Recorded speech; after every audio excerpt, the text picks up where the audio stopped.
বাপের বাড়ি করার কারণে মেয়েটি সংসার হারালো। এর পরিণতি হলো ডিভোর্স। কিছু মেয়ের উদ্দেশ্যে আমি একটা কথা বলছি, সেটা হচ্ছে এমন কিছু মেয়ে আছে যারা বিয়ের পরের দিন থেকেই ভেবে নেয় বা মনে করে তাদের কাছে শ্বশুর বাড়ি থেকে বা স্বামীর বাড়ি থেকে বাবার বাড়িটাই বেস্ট ছিল। বিয়ের পর থেকে এটা মনে করতে শুরু করে।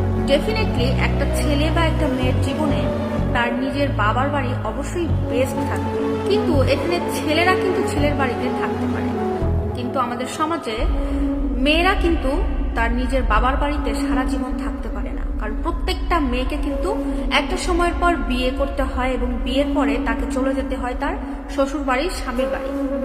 তো এর মানে কি দাঁড়াচ্ছে? এর মানে এটাই দাঁড়াচ্ছে যে আল্লাহ পাক বিধান অনুযায়ী কিন্তু এটাই দিয়েছেন যে একটা মেয়েকে বিয়ের পরে মানে জীবনের শেষ পর্যন্ত, মৃত্যুর আগ পর্যন্ত কিন্তু ওই স্বামীর বাড়িতেই থাকতে হয়, তাই না? তো কিছু মেয়ে কি করছে, বিয়ে হয়ে যাওয়ার পরে বাবার বাড়িতে অতিরিক্ত মানে দাপট রেখে দিচ্ছে, টান রেখে দিচ্ছে।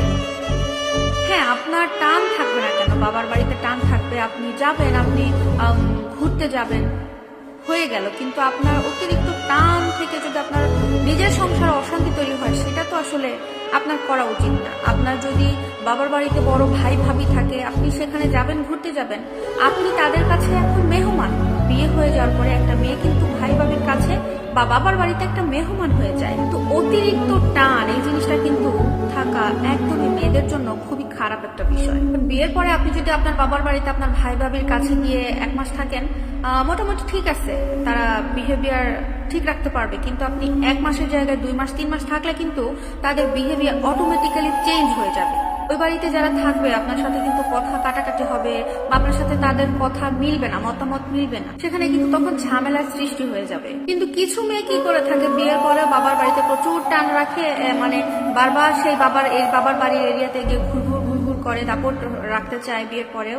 এমনকি তারা এমন ভাবও করে যে তাদের হাজব্যান্ড সহ হাজব্যান্ডের যাবতীয় সমস্ত কিছু নিয়ে এসে বাবার বাড়িতে তারা রেখে দিবে। এরকম ভাবও কিন্তু কিছু মেয়েদের মধ্যে পাওয়া যায়। আপনারা আবার কিন্তু আমার কথা মুখ থেকে কেড়ে নিন না, আমি কিন্তু সব মেয়েদের কথা বলি নাই।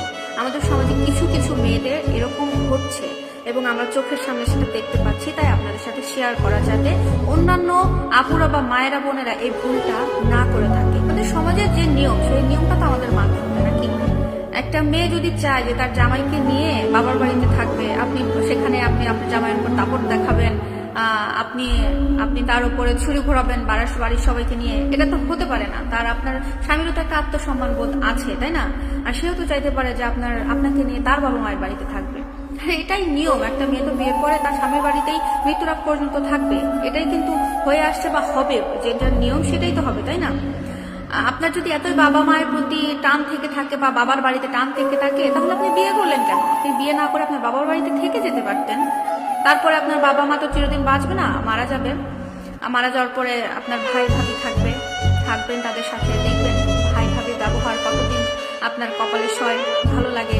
তখন বুঝতে পারবেন আসলে বিষয়টা কি। তখনই বুঝতে পারবেন বিয়ে করে বাবার বাড়ি না থেকে বিয়ে করে শ্বশুর বাড়িতে স্বামীর কাছে থাকাটাই সব থেকে ভালো। তো শেষ পর্যন্ত একটা কথা বলতে চাই আমার বোনদেরকে, আপনারা যারা বিয়ের পরেও বাবার বাড়ি করেন, তাদেরকে বলবো প্লিজ আপনারা তো বিয়ে পরে বাবার বাড়ি করেন না, কোনো লাভ নেই, বিশ্বাস করেন, কোনো লাভ নেই।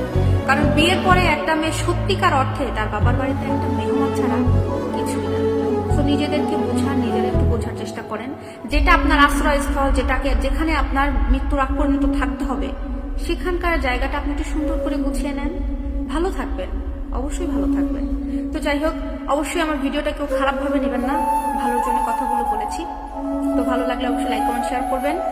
আর মোটিভেশনাল কথা এবং বাস্তব জীবনের গল্প শুনতে হলে আপু পেরির সাথে থাকবেন। আল্লাহ হাফেজ।